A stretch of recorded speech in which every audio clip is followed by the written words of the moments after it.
Subscribe कीजिए हमारे channel को और बेल आइकॉन को दबाइए हमारी लेटेस्ट वीडियो सबसे पहले देखने के लिए।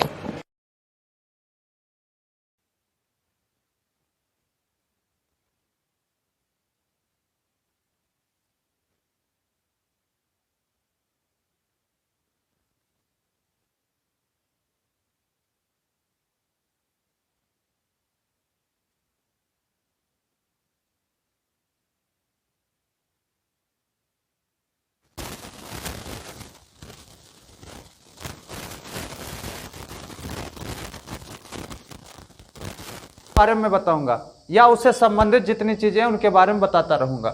जैसे आज का पहला क्वेश्चन है जो मैंने बोर्ड पर लिखा, आप लोग देख रहे होंगे कि भारतीय संविधान सभा की प्रारूप समिति का अध्यक्ष कौन था। किसका पूछा गया है? प्रारूप समिति का अध्यक्ष। तो प्रारूप समिति के अध्यक्ष भैया डॉक्टर भीमराव अंबेडकर थे और डॉक्टर राजेंद्र प्रसाद जो थे ये संविधान सभा के अध्यक्ष थे। स्थायी अध्यक्ष जो थे डॉक्टर राजेंद्र प्रसाद संविधान सभा के अध्यक्ष थे और डॉक्टर सच्चिदानंद सिन्हा ये अस्थायी अध्यक्ष बनाए गए थे। सी राजगोपालाचारी ये भारत के अंतिम गवर्नर थे और भारतीय गवर्नर पहले भारतीय गवर्नर थे और अंतिम गवर्नर की बात करें तो सी राजगोपालाचारी और अंतिम अंग्रेज गवर्नर की बात करें तो कौन थे? माउंट बेटन थे। ये चारों चीजें आपको ध्यान रखना है। डॉक्टर भीमराव अंबेडकर प्रारूप समिति के अध्यक्ष। ठीक। क्वेश्चन नंबर 2 कह रहा है प्रारूप समिति में कितने सदस्य थे? तो ऑप्शन है 5, 6, 7, 8। सभी लोग जानते होंगे प्रारूप समिति में कितने सदस्य थे। तो 7 सदस्य थे। आपको ध्यान रखना है, नाम भी उनके याद रखना है। कई बार पूछा जाता है इनमें से कौन सा नहीं शामिल है प्रारूप समिति में। तो डॉक्टर भीमराव अंबेडकर हो गए और कौन हो गया भैया? दूसरा नाम बताओ फटाफट, आप लोग नाम बताओ। गोपाल एन स्वामी अयंगर हो गए, के.एम. मुंशी हो गए, डॉक्टर सादुल्ला हो गए और उसके बाद अल्लादी कृष्णा स्वामी हो गए और बी.एल. मित्र के ही स्थान पर जब इनका स्वास्थ्य कारणों से ये चले गए तो इनकी जगह पर आ गए थे बी.एल. मित्र जो थे इनकी जगह पर आ गए थे एन माधव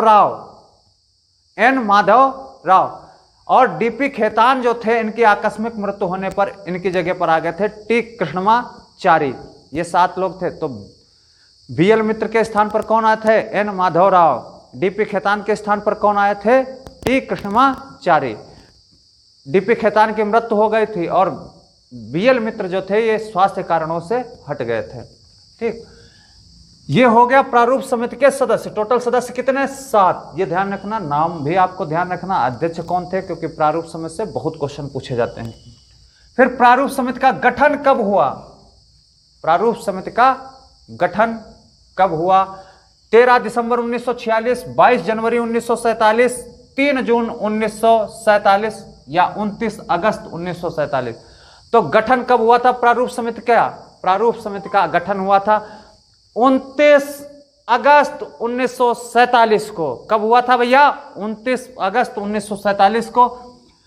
और ये 29 अगस्त 1947 को कैसे हुआ? इससे पहले बी.एन. राव ने संविधान का निर्माण करके 243 अनुच्छेद और 13 अनुसूचियां तैयार करके दी, जिस पर चर्चा करने के लिए एक प्रारूप तैयार करने के लिए उसका किसका गठन हुआ? प्रारूप समिति का गठन हुआ 29 अगस्त 1947 को। ठीक। ये चीज ध्यान रखना है। एक ऑप्शन है 13 दिसंबर 1946। 13 दिसंबर 1946 को नेहरू जी ने उद्देश्य प्रस्ताव पेश किया था।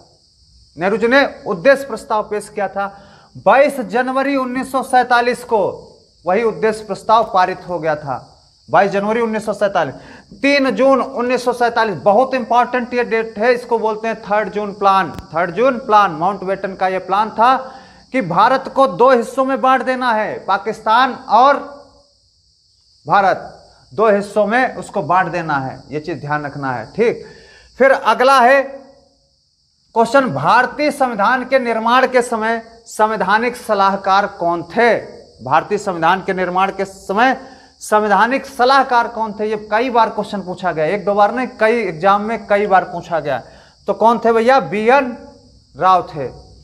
इसमें ऑप्शन और भी हैं, डॉक्टर भीमराव अंबेडकर हैं, B.R. अम्बेडकर, तो ये कौन थे? प्रारूप समिति के अध्यक्ष थे।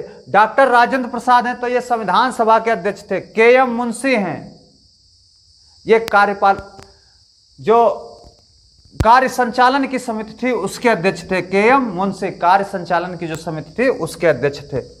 फिर क्वेश्चन नंबर 5 कह रहा है भारत को एक संविधान देने का प्रस्ताव संविधान सभा द्वारा पारित किया था।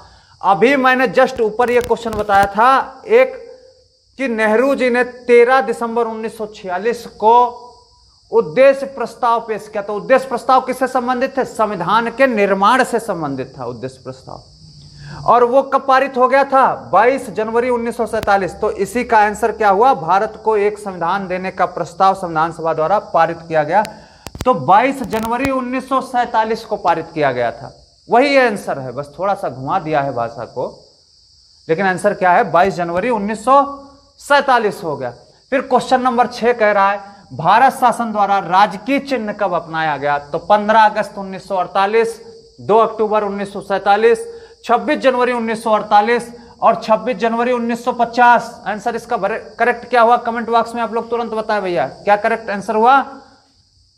26 जनवरी 1950 इसका करेक्ट आंसर हो गया। ठीक, आप लोग ये क्वेश्चन नोट जरूर कर लेंगे कॉपी पर, क्योंकि जितने भी मैं पॉलिटी के क्वेश्चन करूंगा या तो वो परीक्षा में आए हैं या आने के पूरे चांस उनके हैं।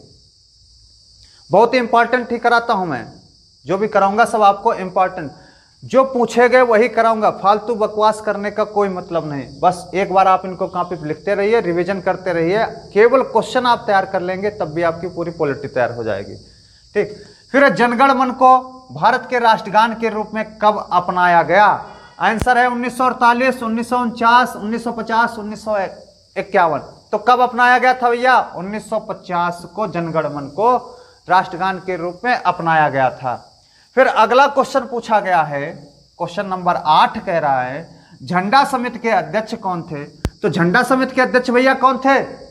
सी Rajagopalachari, doctor Rajendra Prasad, JB Kripalani, doctor B.R. Ambedkar. तो इसमें से झंडा समिति के अध्यक्ष कौन थे? ये डॉक्टर राजेंद्र प्रसाद थे झंडा समिति के अध्यक्ष। आपको याद रखना है झंडा समिति के अध्यक्ष कौन थे? डॉक्टर राजेंद्र प्रसाद थे, ध्यान रखना आपको। फिर अगला क्वेश्चन है भारतीय संविधान सभा की पहली बैठक कब हुई? तो पहली बैठक भारतीय संविधान सभा की जब हुई थी तो कौन सी डेट थी ये पूछा गया। तो 9 दिसंबर 1946 को पहली बैठक हुई थी। संविधान सभा की पहली बैठक कब हुई थी? 9 दिसंबर 1946 को। इस दिन सच्चिदानंद सिन्हा को अस्थायी अध्यक्ष चुना गया था। 11 दिसंबर 1946 को डॉक्टर राजेंद्र प्रसाद को स्थायी अध्यक्ष चुना गया। 13 दिसंबर 1946 को नेहरू जी ने उद्देश्य प्रस्ताव पेश किया। तो ये तीनों डेट आपके लिए बहुत महत्वपूर्ण है, तीनों डेट पूछी गई है, तीनों डेट आपको ध्यान रखना है। ठीक, कौन कौन सी? 9 दिसंबर, 11 दिसंबर और 13 दिसंबर। क्या क्या हुआ ये चीज भी आपको ध्यान रखना है। कुल टोटल बैठक कितनी हुई थी? 12 बैठक हुई थी। और 12वीं बैठक कब हुई थी? 24 जनवरी 1950 को अंतिम बैठक हुई थी, जिस पर 284 सदस्यों ने हस्ताक्षर करके संविधान भारत को गणतंत्र घोषित किया था। और 26 जनवरी 1950 से डॉक्टर राजेंद्र प्रसाद जो थे भारत के राष्ट्रपति बन गए थे और संविधान पूरे देश में लागू हो गया था। तो ये कब हुई थी पहली बैठक? 9 दिसंबर 1946 को। अंतिम बैठक कब हुई? 24 जनवरी 1950 को ये अंतिम बैठक हुई थी। फिर उसके बाद में क्वेश्चन है, क्वेश्चन नंबर 10 कह रहा है मार्ले मिंटो अधिनियम कब आया? एक मार्ले मिंटो है, एक मॉन्टेग्यू चेम्सफोर्ड सुधार है। तो मार्ले मिंटो कब आया ये पूछा गया। तो मार्ले मिंटो भैया 1909 में भारत आया था। मार्ले मिंटो कब आया? इसी को भारत शासन अधिनियम 1909 कहते हैं। सांप्रदायिकता की नींव इसी अधिनियम से पड़ी थी। मुस्लिमों के लिए अलग से जो निर्वाचन मंडल था वो इसी अधिनियम में बनाया गया था। यही से भारत और पाकिस्तान विभाजन की नींव इसी अधिनियम को माना जाता है। तो कब आया था? 1909 में आया था। 1919 में मॉन्टेग्यू चेम्सफोर्ड सुधार आया था। 1935 भारत शासन अधिनियम अलग से बना था। इसे 1935 भारत शासन अधिनियम से हमारे संविधान में लगभग 250 अनुच्छेद हूबहू ले लिए गए। कहां से लिए गए? 1935 अधिनियम से लिए गए। ये टोटल आज के 10 क्वेश्चन थे। जितने भी संवैधानिक पोर्शन से क्वेश्चन होंगे पहले वो मैं कराऊंगा, उसके बाद में संविधान का हिस्सा कराऊंगा। आप लोगों की नैतिक जिम्मेदारी है कि आप लोग इनको नोट करें, अच्छे से देखते रहें, अच्छे से पढ़ते रहें, और मेरे चैनल को ज्यादा से ज्यादा आप लोग लाइक करिए, सब्सक्राइब करिए, शेयर करिएगा। जय हिंद दोस्तों, जय दिशा, तय दिशा, धन्यवाद।